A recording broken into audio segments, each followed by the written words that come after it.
système judiciaire boo xam ne nit jàpp na ne dañ ko teg tort bañ mu bokk ci ay mbir ba ñu utiliser ko pour faagaagal la te terewul même système boobu la ñu utiliser pour dugalaat la dans le jeu pour man c'est un système boo xam ne war nga ko bàyyi xel système boo xam ne mi ngi lay jox des alternances war nga ko bàyyi xel système boo xam ne mën na la organiser ay élections ci ñetti semaines jox la ay résultats sans contestation. Est-ce que vous vous êtes rendu compte que ces dernières élections il n'y a pas eu de contestation? Mais système la boo xam ne man xawma lu ñu ciy réformer vraiment bu fekkee ne la réforme elle n'est basée uniquement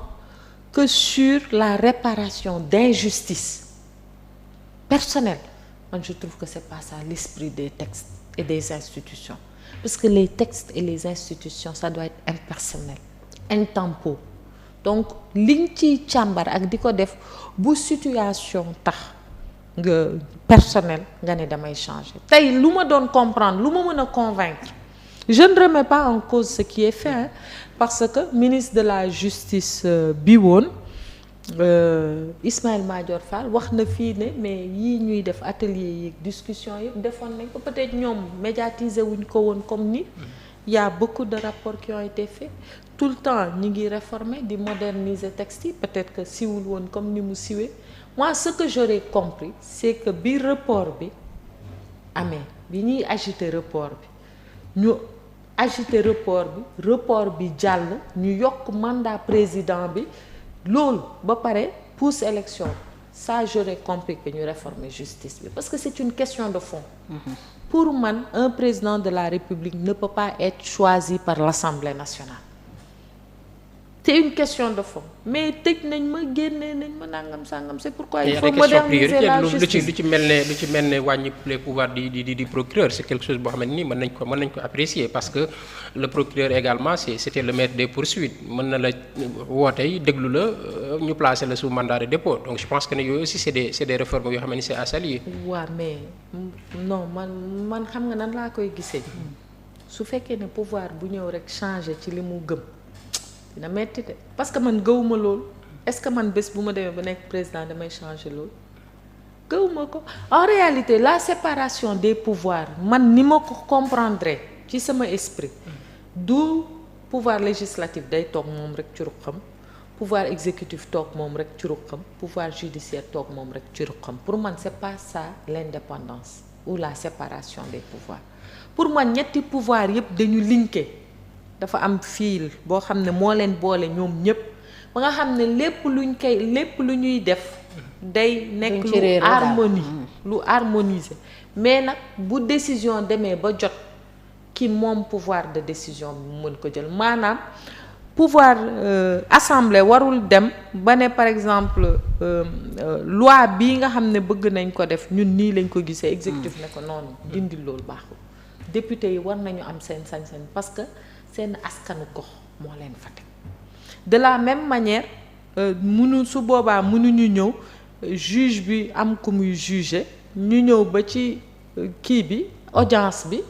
kooku war a jox verdict ne coupable nga ñu woo la ne la doo coupable.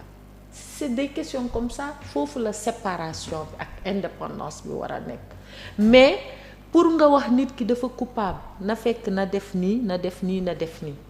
te loolu yëpp muy def bu dee lii la def 1 mois la bu dee lii la def 2 mois la bu dee lii la def 3 mois la loolu état bi daf ci war a am regard. parce que yow juge bi nit rek nga boo ñëwee daje koo xam ne da nga xam papam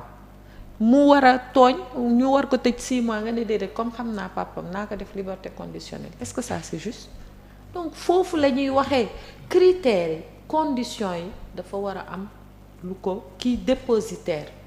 du suffrage moom moo ko war a xool ak ministère beeg nangam mais décision bi nag ci aqulaay taala ki def serment mais man damay àtte ci sama aqulaay taala nga bàyyi ko. Donc séparation ak indépendance aussi je crois qu'il faut relativiser et que c'est pas parce que yow tooñ nañ la nga ñëw ne léegi lii dama koy sopp bu ñu tooñee keneen bu ko ñëwee ni lii dama koy sopp du sotti. C'est pourquoi on dit que l'État c'est une continuité. Fondamentaux yi kenn waru ko laal danga ko fiy bàyyi ba pare nag di moderniser di ko méngaleeg jamono xam nga suñu waxee dañuy digitaliser loolu méngaleeg jamono la. casier certificat de nationalité mais attends balaa nga koy am Sénégal c'est la croix et la bannière mais loolu ñu wax ci saytu ko seet nu muy gën a baaxee jaadu na. audience foraine yi ñuy def ay période élection est-ce que noonu rek la war a kii soo ne CFA jot na bac jot na kayitu juddu qu'est-ce qu'il faut faire xoolal site boobu sama casier judiciaire mais lu tax mu am succès bi mu am te ministère justice génn ne du man parce que les gens ont envie d'un service public efficace de proximité. Ça c'est une priorité. Et dématérialiser. Mais tu vas les réformer pour dire président warul jiite conseil supérieur de la magistrature. Et j'ai bien aimé la réponse du président Diomaye c'est ça l'esprit. Donc moom ci ni muy waxee ni muy taxawee la ñuy xool esprit. Justement madame la ministre am na ñaari poñ lii ci la bokk yoo xam ne dégg nañu ci seen parti am ci position xaw ma est-ce que ànd nga ci bi ci njëkk junj nga ko sànq bañoon laa dog moo tax taxawuma ci mooy que ñoom dañu gis waa APR ne président Diomaye il est trop effacé pas très effacé mais trop effacé au profit du premier ministre Ousmane Sonko ba ñu ne woon sax dañuy lancer opération libérer Diomaye. wax nañu itam coow lu fi juddu barki démb le maire de Kër Massar Sud yëkkati ay tuuma yu garaaw teg ci kaw président ak première dame ne à 3 reprises bëggoon nañu assassiner le premier ministre Ousmane Sonko loolu itam waa APR nee nañu na ci yoon def liggéeyam topp ci Bilal Diatta est-ce que ci ñaari question yooyu da nga bokk gis-gis ak sa parti wala yow ba tey délai de grâce bi nga ne moom ngay jox sa bopp moom ngay xaar pour wax. non loolu duggul ci cadre délai de grâce. loolu duggul ci cadre délai de grâce parce que mooy finition yi loolu ay finition la maanaam président bi bu ñëwee am na yoo xam ne bu ko defoon le lendemain rek de son élection bu ñu amee lu ñu ciy war a wax dañ ciy wax délai de grâce bi mooy pic yi ñuy sànni xeer yi ñuy sànni walla situation boo xam ne nit war na ko mën a comprendre ñu bañ ko baal ne ko non lii warul nekk et cetera mais quand quelqu'un de surcroît un élu local te dit que nit bëgg na ma rey walla bëgg na rey diw à 3 reprises mais procureur warul xaar parce que nit wax na lu gën a moins grave loolu ñu téye ko surtout nga koy teg ci koo xam ne newu fi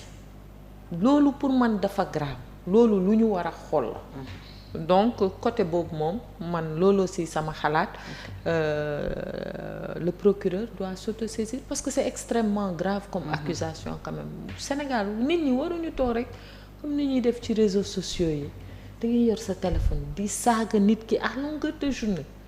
di ko waxal loo xam ne dara du si dëgg man chaque jour ñu ne ma da nga sàcc kër jàmbur delloo ko mais du dañ ma ne woon bu ñoom Diomaye ñëwee dinañ la tëj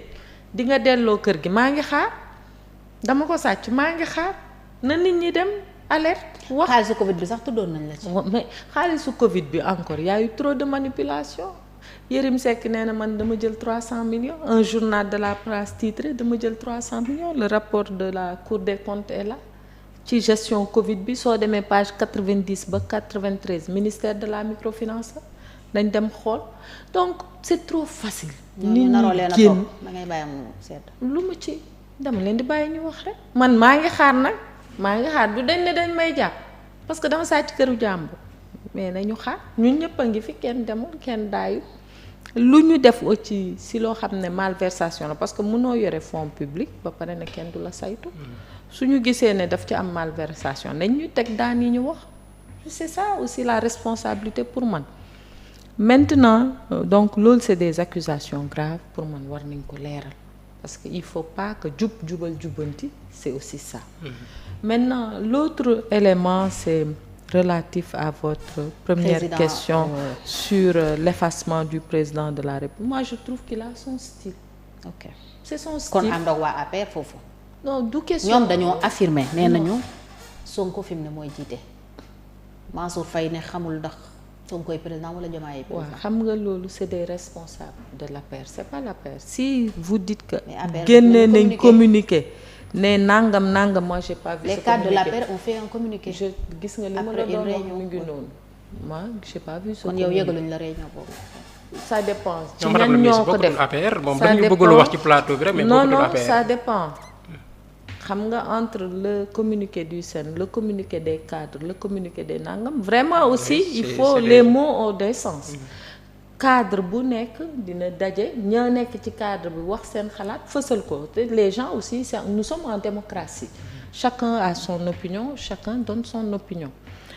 donc su fekkee ne ñi nga wax léegi kenn ku nekk am na ci xalaat noonu laa ci amee droit am xalaat c'est pas nag que ñoom foog ñu ànd ak man li ma wax